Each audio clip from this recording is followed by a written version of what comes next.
बिस्मिल्लाहिर्रहमानिर्रहीम या का नाबुदु व इय्याका नस्तईन। अस्सलाम वालेकुम dear students, you are watching your own channel maths time Pak. आज हम लोग Oxford secondary mathematics student course book 1 updated edition exercise 2D का क्वेश्चन नंबर 12 सॉल्व करने जा रहे हैं। आप लोगों को क्वेश्चन नंबर 1 से लेकर क्वेश्चन नंबर 11 तक सारे क्वेश्चन प्लेलिस्ट में मिल जाएंगे, तो आप लोग एक्सरसाइज 2D और चैप्टर का नेम लेके प्लेलिस्ट में विजिट कीजिए क्लास 6 की। सो क्वेश्चन नंबर 12 हमारे पास है, the production cost of a printer consist of the cost of raw materials at $100। अब एक प्रिंटर है, जब उसकी प्रोडक्शन है उसमें कॉस्ट उसकी रॉ मटेरियल की कॉस्ट $100 दी गई है। The cost of overheads at $80, उसके जो ओवरहेड्स होंगे वो $80 उन पे उनकी कॉस्ट है। एंड वेज एट $120, ठीक है, वेज जो है ना वो $120। If the cost of raw materials and overheads are increased by 11% and 20% respectively, अगर रॉ मटेरियल 11% से इंक्रीज़ होता है और ओवरहेड्स उसके 20% से इंक्रीज़ हो रहे हैं, while wages are decrease by 15%, और वेज जो है ना वो 15% डिक्रीज़ हो रही है उसकी price. Find the percentage increase और decrease in the production cost of the printer. तो हम लोगों ने देखना है इंक्रीज़ या डिक्रीज़ जो है ना प्रिंटर की जो प्रोडक्शन में है उसका कितना परसेंटेज इंक्रीज़ या डिक्रीज़ आ रहा है। So let's start. So dear students, यहाँ से हम लोग क्वेश्चन नंबर 12 को सॉल्व करना स्टार्ट करते हैं। सबसे पहले हमें जो डाटा दिया गया है वो कलेक्ट करते हैं। सो रॉ मटेरियल हमारे पास, सबसे पहले उसकी कॉस्ट हम लोग लिखेंगे। सो रॉ मटेरियल की जो कॉस्ट है वो हमारे पास है $100। ओवरहेड की प्राइस हम लोग कॉस्ट देख लेते हैं। सो ओवरहेड्स की कॉस्ट हमारे पास गिवन है $80। उसके बाद वेज की हमारे पास जो कॉस्ट है वो हमारे पास है $120, ठीक है। अब हम लोगों ने क्या करना है, टोटल कॉस्ट इसकी मालूम कर लेनी है। सो टोटल कॉस्ट के लिए हम लोगों ने क्या करना है, हम लोगों ने $100 को $80 में ऐड करना है और उसमें $120 को ऐड करना है, तो ये हमारे पास टोटल $300 हो जाएगा डियर स्टूडेंट। अब हम लोगों ने इंक्रीज़ फाइंड करना है कि रॉ मटेरियल में कितना इंक्रीज़ आया है। सो सबसे पहले increase in raw material find करेंगे। सो रॉ मटेरियल के इंक्रीज़ के लिए मेरे पास यहाँ स्पेस नहीं है, तो मैं डियर स्टूडेंट्स यहाँ से स्टार्ट कर रही हूँ।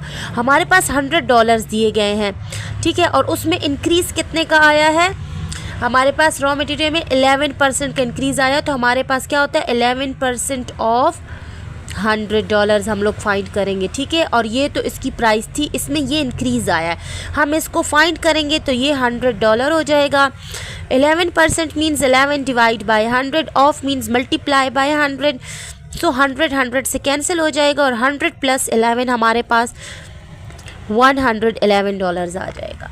सो ये हमारे पास इंक्रीज़ इन रॉ मटेरियल आ गया। अब हम लोग इंक्रीज़ इन ओवरहेड फाइंड करेंगे।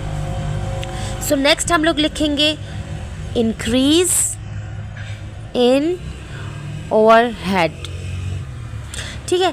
अब ओवरहेड हमारे पास कितनी प्राइस थी, हमारे पास $80 थे और उसमें इंक्रीज़ हमारे पास आया 20% ऑफ $80, ठीक है डियर स्टूडेंट। तो ये हम लोगों ने इसको फाइंड कर लेना है, क्योंकि ये तो हमारे पास पहले से प्राइस थी, उसमें 20% का इंक्रीज़ आया, लेकिन 20% इस पे $80 पे इंक्रीज़ हुआ है ना, तो वो हम लोग फाइंड करेंगे और इसमें ऐड करेंगे। तो ये $80 हो गया plus 20% means 20 divide by 100, of means multiply by 80। सो एक ज़ीरो यहाँ कैंसिल, एक ज़ीरो यहाँ कैंसिल, 8 1 8 2 16 हो जाएगा। तो ये हमारे पास $80 प्लस $16 हो जाएगा, ठीक है डियर स्टूडेंट, क्योंकि यहाँ पर हमारे पास डॉलर तो साइन है ना, तो ये दोनों ऐड हो जाएंगे तो हमारे पास आ जाएगा $96, ठीक है dear student. To increase in overhead हमारे पास $96 आया है। अब हमारे पास फाइंड करना है हम लोगों ने डिक्रीज़ इन वेज, ठीक है। सो फाइंड करते हैं डिक्रीज़ इन वेज। तो ये हमारे पास कितना है, $120 था, ठीक है, उसमें से डिक्रीज़ मीन्स माइनस कर देना है, और कितना डिक्रीज़ आया है 15% डिक्रीज़ आया है, 15% ऑफ $120 हो जाएगा, ठीक है। अब इसको फाइंड करेंगे तो $120 लिखेंगे, माइनस करेंगे 15% means 15 divide by 100, of means multiply by 120, 0 0 से कट जाएगा, ये हो जाएगा 2 5 10, ये हो जाएगा 2 6 12, ठीक है। अब ये हो जाएगा 5 1 5, 5 3 15, यहाँ पर 6 3 हमारे पास रह जाएगा, ठीक है। तो ये हो जाएगा $120 माइनस 6 3 $18, ये 18 हो जाएगा, ठीक है। इसके साथ डॉलर है इसीलिए यहाँ पर डॉलर का साइन आ रहा है। तो 120 में से 18 को सब्ट्रैक्ट करेंगे तो ये हमारे पास $102 आ जाएगा, ठीक है। सो वेज में जो डिक्रीज़ आ रहा है वो $102 है। नेक्स्ट हम लोगों ने क्या स्टेप करना है, हम लोगों ने टोटल कॉस्ट देख लेनी है कि इन तीनों की कितनी आई है। तो वो हमारे पास जो रॉ मटेरियल था उसकी प्राइस हमारे पास $111 आई है। फिर ओवरहेड में इंक्रीज़ जो आया है 20% का, तो उसकी प्राइस हमारे पास $96 आई है।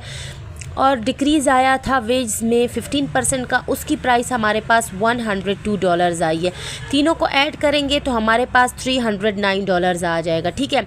अब हम लोगों ने क्या फ़ाइंड करना है, ये टोटल कॉस्ट जब आ गई है, अब हम लोग डिफरेंस इन कॉस्ट फाइंड करेंगे, ठीक है। डिफरेंस इन कॉस्ट, ठीक है, कि ये इसमें कॉस्ट में डिफरेंस कितने का आया था। सो हमारे पास अभी जो कॉस्ट आई है वो हमारे पास है $309 और पहले इसकी जो कॉस्ट थी वो थी $300। तो हम लोग जब सब्ट्रैक्ट करेंगे तो हमारे पास सिर्फ $9 आ जाएगा, मींस $9 का हमारे पास डिफरेंस आ रहा है। अब उन्होंने हमें बोला है कि आप लोग परसेंटेज ऑफ इंक्रीज़ फाइंड करें या डिक्रीज़। तो ये इंक्रीज़ हुआ है $9 का, तो हम लोग परसेंटेज इंक्रीज़ फाइंड करेंगे, ठीक है, डिक्रीज़ नहीं फाइंड करेंगे। इंक्रीज़ इन कॉस्ट, तो ये हमारे पास फॉर्मूला क्या आता है, हमारे पास आता है डिफरेंस इन कॉस्ट, हम लोग लिखेंगे, ठीक है। डिफरेंस इन कॉस्ट हमारे पास $9 आए हैं। So difference in cost divide by original cost multiply by 100%, ठीक है डियर स्टूडेंट्स। ये हमारे पास फॉर्मूला है, इसमें हम लोग वैल्यूज पुट करते हैं। तो डिफरेंस इन कॉस्ट हमारे पास है $9, ठीक है, और उसको हम लोग डिवाइड करेंगे, जो ओरिजिनल थी हमारे पास $300, और उसको मल्टीप्लाई करेंगे 100% से। तो 2 ज़ीरो से कैंसिल हो जाएंगे, 3 1 3 हो जाएगा, 3 3 9 हो जाएगा। तो ये हमारे पास सिर्फ 3% बचता है, ठीक है डियर स्टूडेंट। तो हमारे पास जो परसेंटेज इंक्रीज़ इन कॉस्ट आया है वो 3% आया है, ठीक है। So dear student question number 12 solve होता है। क्वेश्चन नंबर 13 की तरफ मूव करते हैं। सो क्वेश्चन नंबर 13 हमारे पास है, every year the value of condominium in Singapore appreciates by 15% of its value in the previous year. If the value of the condominium was 899,300 in 2012, find its value in 2010, ठीक है। अब एक Singapore में condominium जो है ना 15% की value से प्रीवियस ईयर के ज़्यादा लगता है, हर साल ज़्यादा हो रहा है, ठीक है। तो अब हम लोगों ने क्या करना है, उसकी 2012 की प्राइस दी गई है, उसकी वैल्यू दी गई है। तो हम लोगों ने फाइंड करना है कि अगर ये 2012 में उसका हो गया है ये प्राइस, तो उसकी 2010 में कितनी प्राइस थी, ठीक है। अब ये 2010 से 2 ईयर्स आफ्टर की प्राइस हमें बताई गई है, मींस इसमें हर साल 15% की ऐड हो रहे हैं ना, ज़्यादा इंक्रीज़ हो रहा है, ठीक है, वैल्यू। तो अप्रिशिएट्स का मतलब यही है कि इंक्रीज़ हो रहा है, ठीक है। तो जब 15% इंक्रीज़ हो रहा है तो मींस यहाँ पर ये 2 मरतबा इसमें 15 लग चुका है। तो सो डियर स्टूडेंट आप लोग देखिए मैं इसको सॉल्व कैसे करती हूँ। Let's start. So dear student यहाँ पर हम लोगों को 2010 में कंडोमिनियम नहीं बताया गया, तो उसकी वैल्यू को हम लोग x के इक्वल करेंगे, ठीक है। सो हम लोग यहाँ पर सपोज़ करते हैं, suppose the value of condominium in 2010 is equal to x, ठीक है। सो सबसे पहले हम लोग इसको 1 साल बाद देखेंगे, मतलब 2011 में देखेंगे इसकी वैल्यू इन 2011, ठीक है। अब इसकी वैल्यू हम लोग फाइंड करते हैं। तो ये हमारे पास 2010 में जो वैल्यू थी वो x है, ठीक है, और इनमें 15% का इंक्रीज़ हो रहा है, तो हम लोग फाइंड करेंगे 15% ऑफ x से, ठीक है। ये तो हमारे पास फॉर्मूला है, ये आप लोग याद कर लें। ये प्राइस तो होती है, इसमें ऐड किया जाता है परसेंटेज ऑफ उसी प्राइस की परसेंटेज। तो ये हो जाएगा $x plus 15 divide by 100 multiply by x। इसकी कटिंग कर लेते हैं, तो ये हो जाएगा 5 3 5 2 और 0, ठीक है। तो ये हमारे पास हो जाएगा x plus 3x divide by 20। अब इनका डिनोमिनेटर सेम लेंगे, तो यहाँ पर मींस 1 है, तो इसको भी 20 से मल्टीप्लाई करेंगे, इसको भी 20 से, तो ये हो जाएगा 20x plus 3x divide by 20 is equal to 23x divide by 20 जब दोनों ऐड हो जाएंगे। सॉरी डियर स्टूडेंट, आप लोग को दिखाई नहीं दे रहा। तो हमारे पास 2011 में जो हम लोगों ने वैल्यू फाइंड की है वो आ गई है 23x डिवाइड बाई 20। अब 2011 के बाद हम लोग फाइंड करेंगे वैल्यू इन 2012, ठीक है। तो हमारे पास वैल्यू क्या आएगी, हमारे पास जो 2011 की वैल्यू है वो, और उसमें इंक्रीज़ करेंगे 15% इसी का, ठीक है, क्योंकि हर साल 15% का हो रहा है ना। सो 15% ऑफ 23x डिवाइड बाई 20, ठीक हो गया डियर स्टूडेंट। अब हम लोग इसको सॉल्व कर लेते हैं। तो ये हो जाएगा 23x divide by 20 plus 15 divide by 100 multiply by 23x divide by 20।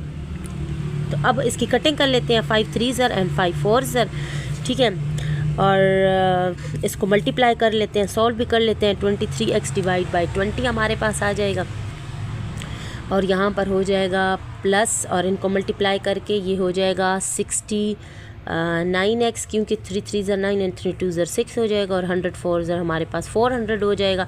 अब इन दोनों का हम लोग डिनोमिनेटर सेम करते हैं, तो 400 ज़्यादा है तो इसको 400 हम लोग लेंगे, ठीक है। तो ये हमारे पास हो जाएगा 460x प्लस 69x, ठीक है। अब हम लोग इन दोनों को जब ऐड करेंगे तो 529x डिवाइड बाय 400 हमारे पास आ जाएगा, ठीक है। अब ये हमारे पास वैल्यू आ चुकी है 2012 में। सो अब यहाँ देखें डियर स्टूडेंट, हमारे पास वैल्यू जो दी गई है, वैल्यू ऑफ कंडोमिनियम